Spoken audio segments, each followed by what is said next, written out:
আজকের আমি তোমাদের তালের কেক বানিয়ে দেখাবো। আর এই কেকটা কিন্তু আমি এই প্রথমবার বানাচ্ছি, মানে তালের কেক এর আগে আমি কোনো দিন বানাই না। দেখো বন্ধুরা কতটা সুন্দরভাবে ফুলেছে, তো তোমরা দেখতে পাচ্ছ তো কিভাবে এই সুন্দর কেকটা বানাচ্ছি দেখো। তো আজকের কেক বানানোর জন্য বড় একটা বাটি নিয়েছি, আর এখানে তালের পাল্প এটা আমি জাল দিয়ে নিয়েছি। যেহেতু কেক বানাবো সেহেতু জাল তো অবশ্যই দিতে হবে, তো অল্প আমি 2 চামচ মতো চিনি দিয়ে এই পাল্পটা জাল দিয়ে নিয়েছি। তো এখানে আমার প্রায় 1 কাপ মতো তালের পাল্প রয়েছে। তো ব্যাস, তারপরে ওর মধ্যে আমি হাফ কাপ, এই কাপ মেপে হাফ কাপ আমি চিনি নিচ্ছি। এটা একদম যেমন চিনি হয় নর্মাল চিনিটাই নিয়ে নিলাম। নিয়ে আমি তালের পাল্পের সঙ্গে ভালো করে মিশিয়ে নেব, এতে করে মানে খুব সহজেই চিনিটা গলে যাবে। আর যদি তোমরা চাও তাহলে চিনিটা আবার গুঁড়ো করেও নিতে পারো, তাহলে গুঁড়ো চিনি করলে, এটা নর্মাল চিনি বলে আমি কিন্তু হাফ কাপ নিয়েছি। যখন এটা ওই চিনিটা গুঁড়ো করা হবে তখন কিন্তু এটা হাফ কাপের থেকে অনেকটা বেশি হবে।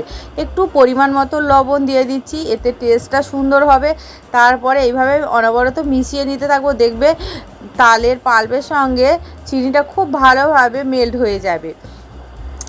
এতে কোনো ভয়ের ব্যাপার নেই যে হয়তো চিনিটা গলবে না, এতে কেক বানাতে সমস্যা হবে, না না, কোনো সমস্যা হবে না। তোমরা তো প্রথমেই থেকে বুঝতেই পারলে কেকটা কত সুন্দর স্পঞ্জিভাবে ফুলেছে। তো ব্যাস, আমার চিনিটা কিন্তু খুব সুন্দরভাবে গুলিয়ে গেছে। এবার আমি একটা ছাঁকনি নিয়েছি, তো ওর মধ্যে আমি 1 কাপ, ওই কাপ মেপে ময়দা নিয়ে নিলাম।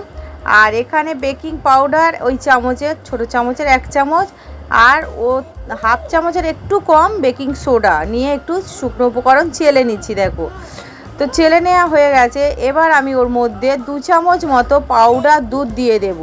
তো 2 চামচ পাউডার দুধ, তারপরে একটু চেলে নিচ্ছি এটাও। তো এখানে আমার মনে হলো যে আরও একটুখানি ময়দা দিলেই মানে আমার পারফেক্ট ব্যাটারটা হবে, সেই জন্য আরও হাফ কাপ দিলাম। তাহলে টোটাল ময়দা আমি এখানে 1.5 কাপ দিয়ে দিলাম। ব্যাস, তারপরে আমি মোটামুটি তালের পাল্পের সঙ্গে আমি আস্তে আস্তে এইভাবে ঘুরিয়ে ঘুরিয়ে একটু মিশিয়ে নিতে থাকবো। তো মোটামুটি আমার এখানে একটু মিশিয়ে নেওয়া হয়ে গেছে। এবার আমি ওর মধ্যে দিয়ে দেব সুজি এখানে হাফ কাপ মতো সুজি দেব। তাহলে সুজি হাফ কাপ দিয়ে দিলাম, এতে করে কেকটা যেমন স্পঞ্জি হবে। আর এখানে 1 কাপ দুধ নিয়েছি ওই কাপ মেপে। তো এই দুধটা আমি অল্প অল্প করে 2-3 বার ধরে দেবো আর মিশিয়ে নেব। আর সুজিটা দেওয়ার কারণে কেকটা কিন্তু আরও সুন্দর টেস্ট হবে। তো দেখো, পুরো দুধটা দিয়ে মোটামুটি আমি মিশিয়ে নিচ্ছি। তো আমার এখানে কতটা দুধ টোটাল লাগছে আমি বলছি, টোটাল 1 কাপই দিয়ে দিলাম, কিন্তু দেখো ব্যাটারটা মোটামুটি ঠিকই আছে, আর দিতে লাগবে আরও 2 চামচ মতো দুধ দিয়েছি। তো আর আমার ওদিকে পুরো ফুল কাপ ছিল না, ওই জন্য আরও 2 চামচ দিয়ে দিলাম, তাহলে টোটাল 1 কাপই দুধ লেগেছে। তো ব্যাস, ব্যাটারটার ঘনত্বটা কিন্তু এরকমই হবে। এবার মেশানোর পরে আমি এখানে তেল দেব, যে সয়াবিন অয়েল, এখানে প্রথমে 2 চামচ দিয়ে দিলাম। তো তারপরে মিশিয়ে নেব, একবারে আমি দিচ্ছি না। এরপরে দেখো এইভাবে আমি মিশিয়ে নিচ্ছি। সয়াবিন অয়েলটা দেওয়ার পরে 2 চামচ দিয়ে দিলাম, আন্দাজ করে 2 চামচ দিয়ে দিলাম, আবার 2 চামচ দিয়ে দিচ্ছি। দেখো, টোটাল আমি এখানে 4 চামচ সয়াবিন অয়েল দিয়ে দিলাম কেকটার জন্য। আমি যতটা কেক বানাচ্ছি মানে সেই হিসেবে 4 চামচ তেল একদম পারফেক্ট। তো ব্যাস, তারপরে এইভাবে একইভাবেই কিন্তু মিশিয়ে নিতে হবে। এটা একটু উল্টোপাল্টাভাবে ঘোরানো যাবে না, যেহেতু কেক বানাচ্ছি না। তো এ দেখো, আমার ব্যাটারটা কিন্তু খুব সুন্দর হয়ে গিয়েছে, ব্যাটার একদম রেডি। তো এরকমেরই ঘনত্বে থাকবে। এবার এদিকে মিষ্টি টিষ্টি সব কিছু কিন্তু পারফেক্ট আছে। এবার আমি কেক টিনটা রেডি করব। তো সেই জন্য একটু তেল নিয়ে প্রথমে তেল মানে কেক টিনটায় লাগিয়ে নেব। তারপরে একটা বাটার পেপার, তোমাদের কাছে সাদা কাগজ থাকলেও দেবে, কারণ আমি এর আগে সাদা কাগজ দিয়েই কিন্তু বেশিরভাগ বানিয়েছি। তো একটা বাটার পেপার এইভাবে তলায় দিয়ে দিলাম, তারপরে একটু তেল ওর উপরে দিয়ে লাগিয়ে দেব। ব্যাস, মোটামুটি কেক টিন তো আমার রেডি, গায়ে আমি কিছু দিচ্ছি না। তো এরপরে দেখো, কিছু টুটি ফুটি নিয়েছি, ওটা আমি একটা বাটি নিয়ে একটু শুকনো ময়দা একটু লাগিয়ে দিয়ে দিলাম। তো তারপরে মিশিয়ে দেবে। এখানে তোমরা যদি চাও একটু এলাচ গুঁড়ো অল্প 1 পিঞ্চ মতো দিতে পারো, তো আমি দিলাম না, না দিলেও কোনো ব্যাপার না। তালের কেক, একটা তালের ফ্লেভারটা আসলে ভালো লাগবে। তারপরে একটু উপর থেকে আমি কেক টিনের মধ্যে ব্যাটারটা দিয়ে দেবো। আর ব্যাটারটা তোমরা দেখে বুঝতেই পারছো কেমন হয়েছে। তো একদম ব্যাটারটা এরকমভাবেই করতে হবে, থেকে বেশি পাতলা করা ঠিক না। তো এরকম করলেই কিন্তু কেকটা খুব সুন্দর আসবে রেজাল্টটা, দেখো। তো তারপরে পুরোটাই ঢেলে দিলাম। ব্যাস এবার একটুখানি কেক টিনটা ধরে একটু ঘুরিয়ে দিলাম আর একটা কাঠির সাহায্যে এইভাবে একটুখানি চালিয়ে দেব, তাহলে ভেতরে কোনো বাতাস ফাতাস থাকলে খুব সহজে সেটা ঠিকঠাকভাবে সেট হয়ে যাবে। এবার একটা কড়াইয়ের মধ্যে স্ট্যান্ড দিয়ে 5 মিনিট ফ্রি হিট করে নিয়েছি। এবার ওই স্ট্যান্ডের উপরে আমি কেক টিনটা বসিয়ে দিলাম, খুব ভালো করে দিয়ে দিলাম, সোজাভাবে বসিয়ে দিলাম। তারপরে ঢাকা দিয়ে আমি মিডিয়াম আঁচে ঢাকা দিয়ে দিলাম। এবার মিডিয়াম আঁচে আমি 10 মিনিট কেকটা ব্রেক করব। তো 10 মিনিট পরে আমি আবার ঢাকাটা খুলে দেখাচ্ছি। দেখো 10 মিনিটে কতটা ফুলে গিয়েছে, দেখতে বুঝতেই পারছো। এবার উপর থেকে কিছুটা টুটি ফিটি দিয়ে আমি সাজিয়ে দেবো, এতে কেকটা দেখতে সুন্দর হবে।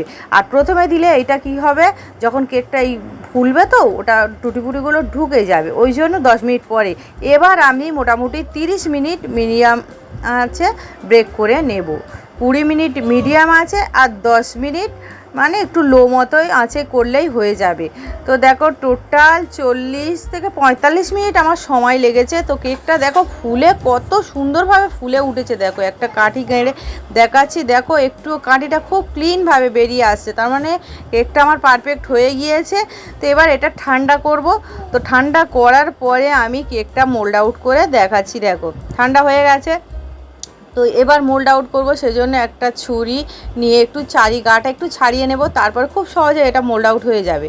তো দেখে বুঝতেই পারলে। এবার তলা থেকে বাটার পেপারটা আমি সরিয়ে দেব, আস্তে আস্তে এইভাবে তুলে নেব, খুব সহজে কিন্তু এটা উঠে যাবে। তো ব্যাস তলাটা দেখো কতটা সুন্দর কালার চলে এসছে, তোমরা তো দেখে বুঝতেই পারছো। আর কেকটা দেখো কতটা সুন্দর, যেমন স্পঞ্জি হয়েছে তেমন দেখতেও কিন্তু খুব সুন্দর হয়েছে।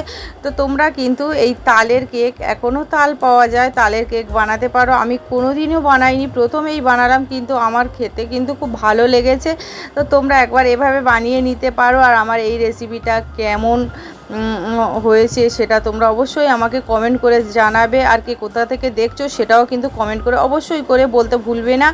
আমার এই রেসিপিটা ভালো লাগলে প্লিজ আমার চ্যানেলকে লাইক, কমেন্ট, শেয়ার। আর নতুন বন্ধুদের বলে রাখি, যারা এখনও সাবস্ক্রাইব করে দিওনি প্লিজ চ্যানেলটা সাবস্ক্রাইব করে দিয়ে যাবে। আর দেখো কেকটা আমি একটু কেটে দেখাচ্ছি। তো কাটলে তাহলে তোমরা বুঝতেই পারবে কতটা কেকটা স্পঞ্জি হয়েছে। দেখো কতটা স্পঞ্জি হয়েছে, দেখে বুঝতেই পারছো আর কতটা সুন্দর হয়েছে।